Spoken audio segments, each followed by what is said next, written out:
Published, 1700 Eastern Daylight Saving Time, the 7th of October 2018, updated, 1737 Eastern Daylight Saving Time, the 7th of October 2018. Theresa May has been given 9 days to save her Chequers plan. The cabinet will give the Prime Minister one last chance to sell her proposals to EU leaders at a summit next week.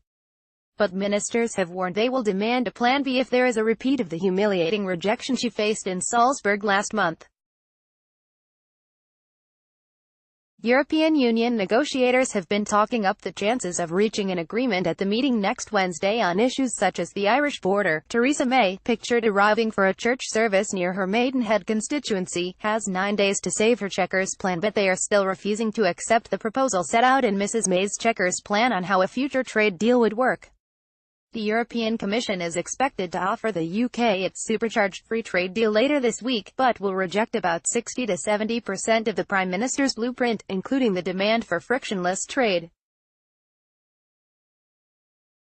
Despite the anticipated setback, ministers are planning to hold off on moves to force Mrs May into ditching her Chequers plan until after next week's meeting in Brussels.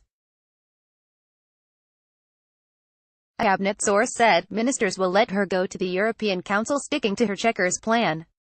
If the Tory party conference achieved anything, it gave her that extra space.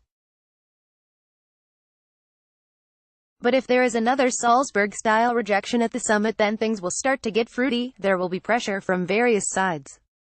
People will then be saying, what is Plan B? You now need to tell us that Brexit has been kept off the agenda for tomorrow's cabinet meeting, where ministers will instead discuss the budget, racial equality, World Mental Health Day, the UN General Assembly and this week's illegal wildlife trade conference. A source said, the budget is an easy topic to keep everybody talking about anything other than Brexit. Every department will be making their case for more money. However, Mrs May is expected to present her latest thinking on Brexit, including a revised proposal on how to resolve the Irish problem, at a cabinet meeting the following Tuesday, before she flies to Brussels. European Commission President Jean-Claude Juncker delivered an unusually upbeat message at the weekend. Hopes of a breakthrough in Brexit talks continued to rise yesterday as Ireland said the chances of a deal were good. Dublin's Deputy Prime Minister Simon Coveney told Sky News, the withdrawal treaty is already about 90% agreed in terms of text. The issues that have not been signed off yet relate predominantly to Ireland, and the two negotiating teams need to lock themselves in a room for the next 10 days or so. The optimistic remarks came after both European Commission President Jean-Claude Juncker and his counterpart at the European Council, Donald Tusk, delivered unusually upbeat messages.